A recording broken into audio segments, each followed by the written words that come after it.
Agora vamos fazer a autenticação da nossa aplicação através de JSON Web Token, JWT. O que isso significa? Toda vez que alguém tentar consumir o nosso serviço, que estiver protegido, ele vai ter que enviar no cabeçalho da requisição um token. Token é uma baita string, uma string gigantesca.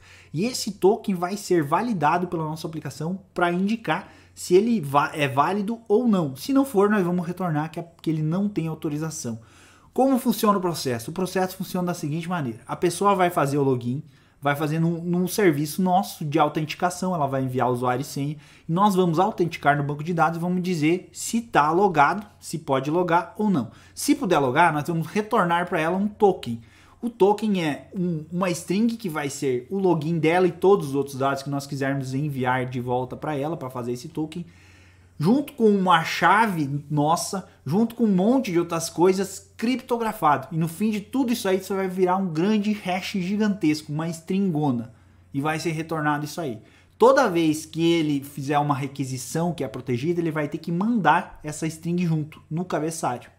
Quando ele mandar essa string junto no cabeçalho, nós vamos pegar e vamos decriptografar ela e verificar se todas aquelas informações batem, coincidem, e junto com a nossa chave privada, é claro, né? Uma chave privada dentro da nossa aplicação. Se essa string for real, for válida, nós vamos permitir que ele faça o consumo do web service e receba os dados de retorno, ou salve, ou faça, enfim, o que o web service deveria fazer. Basicamente, JSON JWT funciona dessa maneira. E nós vamos fazer essa implementação em alguns passos. O primeiro passo é adicionar uma lib JWT para nós trabalharmos de forma mais fácil a nossa aplicação Spring. Para isso, nós vamos até o build.grade, nosso arquivo, e vamos adicionar essa linha aqui, ó, implementation group IO, né, para nós falar o inglês melhorzinho, JSON Web Token, name JJWT e a versão. Perceba que essa implementação está num formato um pouquinho diferente das outras que nós já utilizamos, mas é a mesma coisa essa linha que se eu viesse aqui e fizesse isso aqui, ó, 2 pontos, isso aqui, 2 pontos, isso aqui. Essas duas linhas são a mesma coisa, iguais. Então eu posso usar qualquer uma delas, independente do formato. As duas vão funcionar. Eu vou deixar isso aqui para adicionar as libs JSON que eu quero trabalhar. Venho aqui em Gradle Tasks, venho até a pasta IDE, Eclipse, para que o meu Spring Tool Suite importe esses dados. Então ele vai importar essas libs para o meu build path. Venho aqui na esquerda aqui em Package Explorer no nome do meu projeto. Clico o botão direito, vou em Build Path, configure Build Path, para que ele atualize as dependências. Eu sempre faço isso porque eu tive 2 ou 3 vezes problemas, então toda vez eu faço isso para que o Spring Tool Suite encontre de fato a minha lib. Fecho isso aqui. Agora já tenho as libs no projeto. O próximo passo é abrir esse arquivo aqui, application.yml, que é o arquivo das minhas propriedades, e eu vou adicionar algumas propriedades específicas do JWT. Então eu vou lá embaixo do arquivo e vou chamar uma propriedade jwt.secret.token. São duas propriedades. A primeira é jwt.secret e eu vou adicionar uma string para ser a minha chave privada. Então eu posso colocar qualquer coisa aqui. Eu coloquei essa aqui bem simplona para facilitar o entendimento, mas ela teria que ser uma coisa bem doida, sabe? A coisa mais estranha possível, porque essa é a tua chave privada. É através dessa chave que vai criptografar e decriptografar os dados. Então isso aqui tem que ser bem doidão. Outra propriedade, outras duas na verdade, que é jwt.token.validity, não sei falar isso aí, que vai ser em quantos microsegundos a validade do meu token vai acabar. É um vencimento. Então a partir de agora, a partir do momento que eu gerei o token, depois disso, quantos microsegundos essa validade vai acabar? Porque o nosso token ele pode ser invalidado. Quando ele for invalidado, vai precisar fazer uma atualização de token. E a outra propriedade, JWT, token prefix, é o prefixo que ele vai receber na comunicação. Nesse caso aqui, bitter É um padrão da comunidade usar isso aqui. Essas são as propriedades que nós vamos usar depois dentro das classes.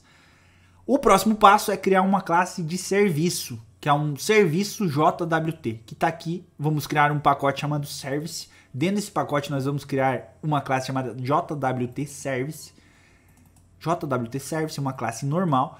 Vamos anotar essa classe com @service. Isso serve para indicar para o Spring que ele vai ser responsável por fazer a injeção de dependências dessa classe aqui. Então toda dependência que tiver nessa classe, o Spring vai fazer a instância dela. E essa classe também vai poder ser usada por outras classes como dependência. E quem vai fazer a gestão de tudo isso aí é o Spring. Eu crio duas propriedades aqui, uma chamada JWT Secret e outra chamada Token Validity. Pode perceber que aqui em cima essa anotação @value e o nome desse cara aqui indica que ele vai buscar no meu arquivo de propriedades uma classe, aliás, uma propriedade chamada JWT, que é isso aqui, .secret, que é isso aqui, ó. Esse dois pontos, dois espaços é a mesma coisa que o ponto. Lembra lá do arquivo application.properties? Ele funcionaria dessa forma aqui, né? É mais ou menos isso que esse cara aí em cima faz. Então, eu estou mapeando essas propriedades aqui nesses objetos. Dessa maneira, quando eu instanciar essa classe, automaticamente ele vai preencher o valor desse cara com o valor que tiver definido aqui no meu properties. Né? Eu fui pesquisar no Google para saber como fala essa palavra e ela é validity. É um troço muito legal. Porque eu estou passando vergonha aqui, convenhamos. Vamos para o próximo negócio. Adicionei esses dois atributos.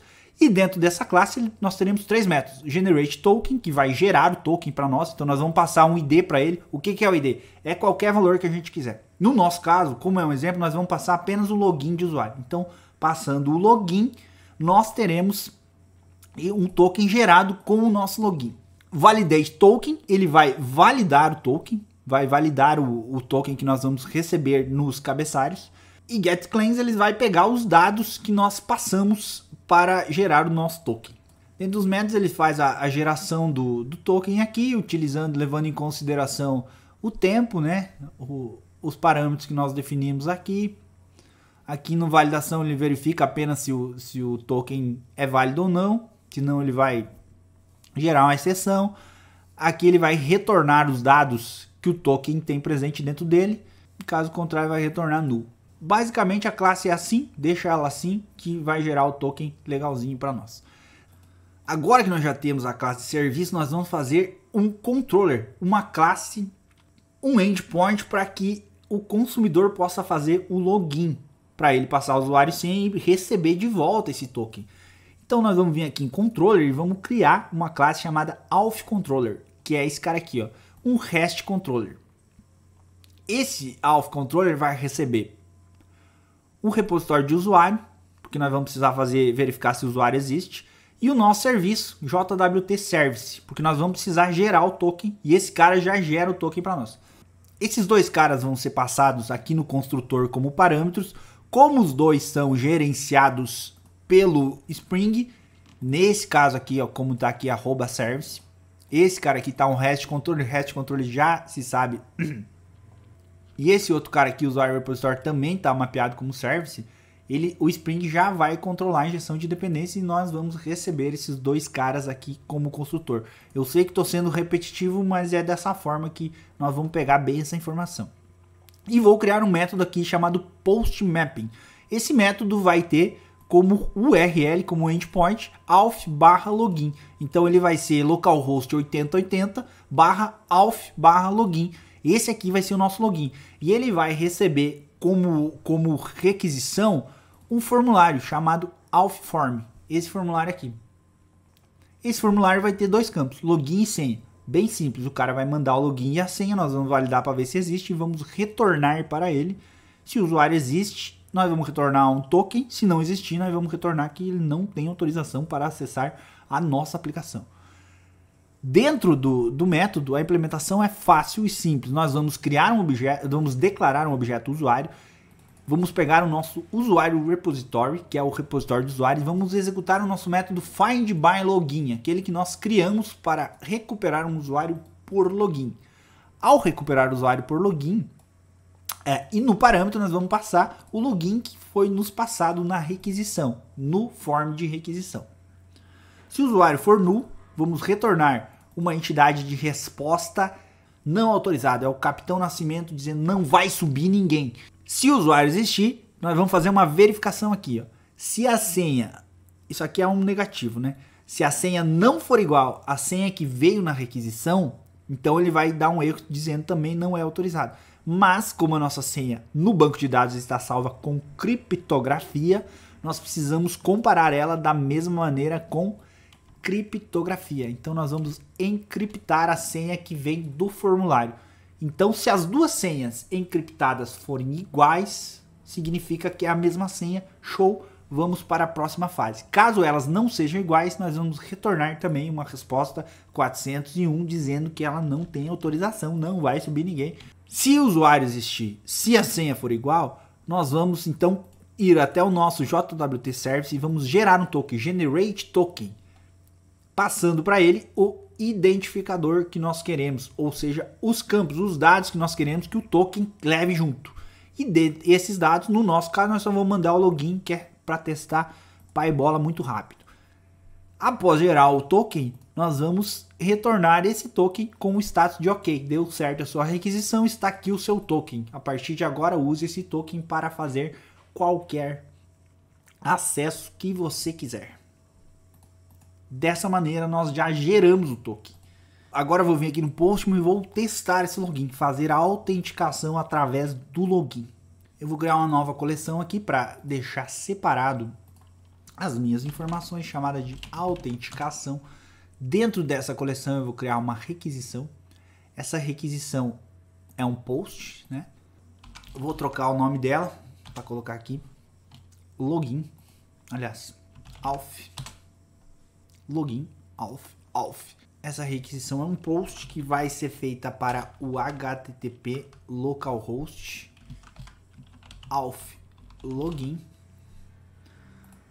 Vamos ver se é isso mesmo. É isso mesmo. E eu preciso passar um login e uma senha para ela. Vou aproveitar a ocasião e já vou subir esse gateway server enquanto eu venho aqui